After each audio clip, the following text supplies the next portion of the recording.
When we set up our saw, we could start to place our timbers out before we put the piece on top to lock everything down. I'll show you all the engineering, and then top coated it with a decorative stone. So we're roughing out this garden path. We continued to add garden stakes. Now that all our edging's in place, we laid out the plastic flat. We fixed it off with a staple gun. Drainage is always important when you're engineering garden systems.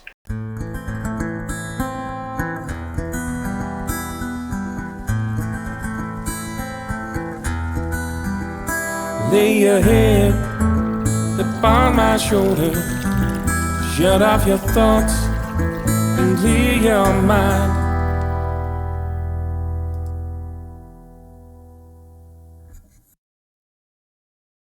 So I'm setting up to rip this sleeper in half so we'll have the right length and create another step down to meet the terracotta paver.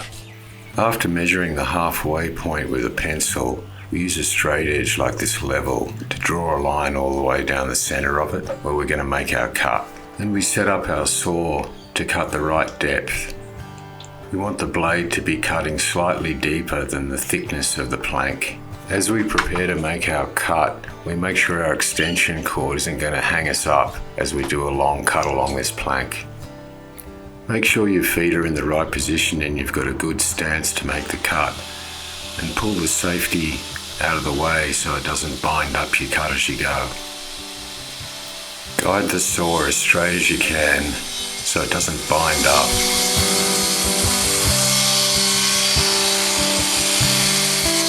And remember to keep readjusting your footing as you cut so you can keep your center of gravity directly above your saw. Take your time and don't rush this, as saws can be dangerous and should be operated correctly at all times.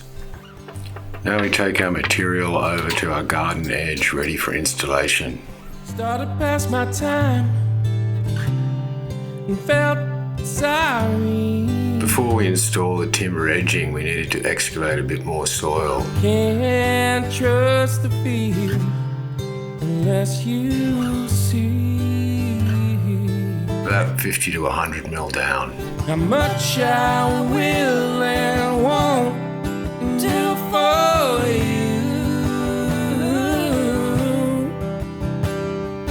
Can you tell me if that will do?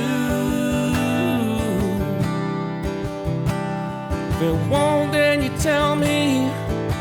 Once all our dirt was excavated, we could start to place our timbers out roughly and get them to the right height. I will without any hesitation. I'm lonely. These timbers were going to be laid out in a step configuration, with the upper piece of timber matching the outside garden edge. After satisfying myself where the overlap was going to happen, we needed to excavate a little more dirt to be able to fix this step system in. We had to go back and forth quite a few times test fitting the timbers for height and how they'd overlap, excavating a bit more dirt until we got everything sitting exactly where it needed to be.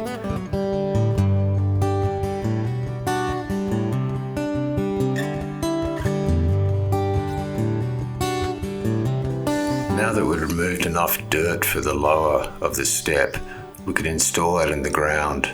As we're sort of designing the details in place as we go, it was worth spending a bit of time playing around with how these timbers were going to fit between our two fixed points, the terracotta pavers and the finished outside garden edge. Now the unknown is coming. We left our lives the way we want. Now that we'd removed enough dirt for the first part of this edge, we could install it before we put the piece on top. You told me all the time I'd have no chance. I'd say I wouldn't have if you weren't there.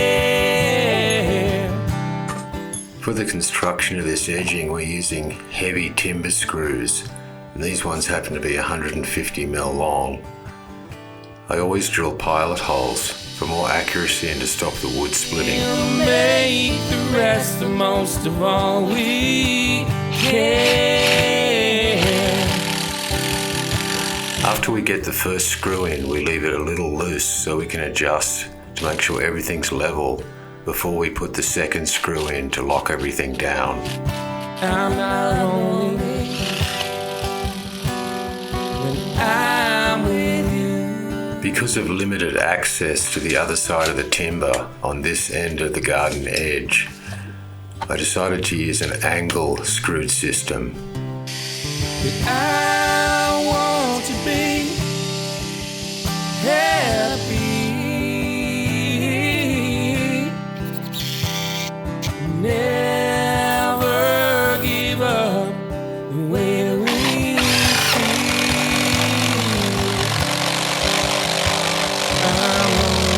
Where the lower and upper piece of the garden edge overlapped, we created a step by locking it in with a number of screws. Without fear, they told me all the time I'd have no chance. I'd say I wouldn't have if you weren't there. Now that our garden edging was all locked in and secure, I wanted to reinforce it with some stakes. So we'll make the rest the most of all we can. We drive the stakes in using a small sledgehammer, keeping them tight and flush to the garden edging and hammering them all the way until they're flush with the top of the edging. I'm not lonely when I'm with you. We then lock in the garden stake with a couple of heavy screws.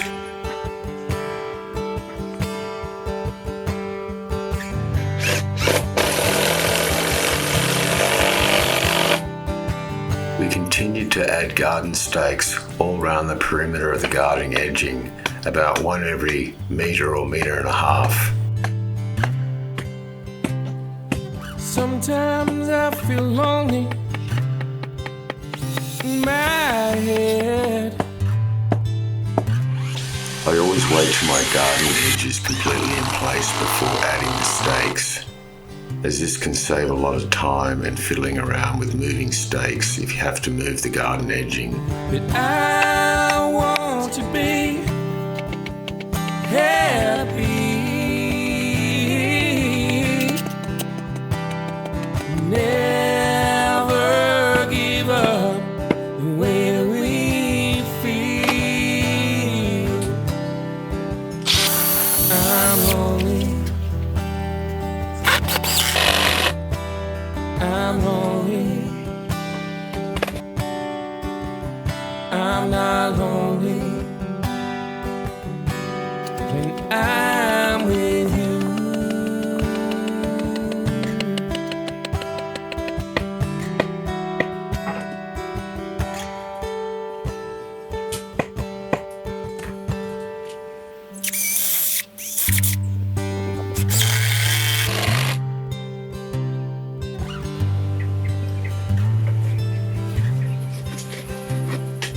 Started past my time and felt sorry. Can't trust the feel unless you see. Make sure you choose the right length screws for the stake and the garden edging, so the screw doesn't go through the back of the edging and create a danger for later when you're gardening. Pre-drilling is always an advantage, but especially for something like these garden stakes, as they would definitely split if you didn't pre-drill them. So gently bore your hole out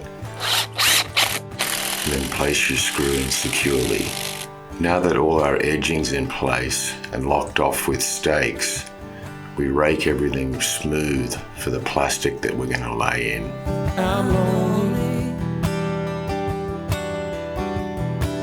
I'm lonely. I'm not lonely when I'm with you.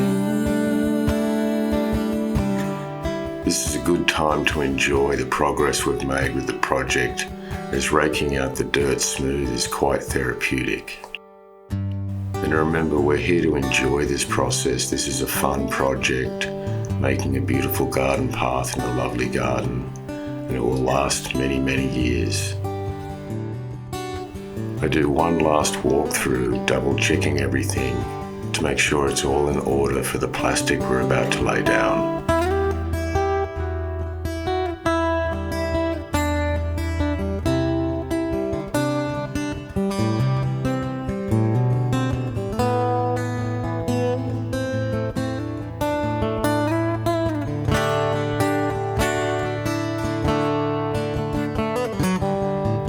This particular job, there was already existing plastic in the garden that was still in good condition, so we decided to clean it up and reuse it for this garden path. Now the end we know is coming near. We left our lives the way we want, without fear. You told me all the time I'd have no chance. I'd say I wouldn't have if you weren't there. We laid out the plastic flat with a slight overlap on the edges for stapling later to help hold it secure whilst the gravel was shoveled in.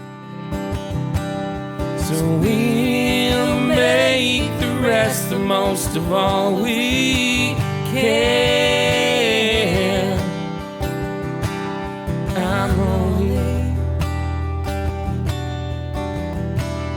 I'm lonely. I'm not lonely when I'm with you.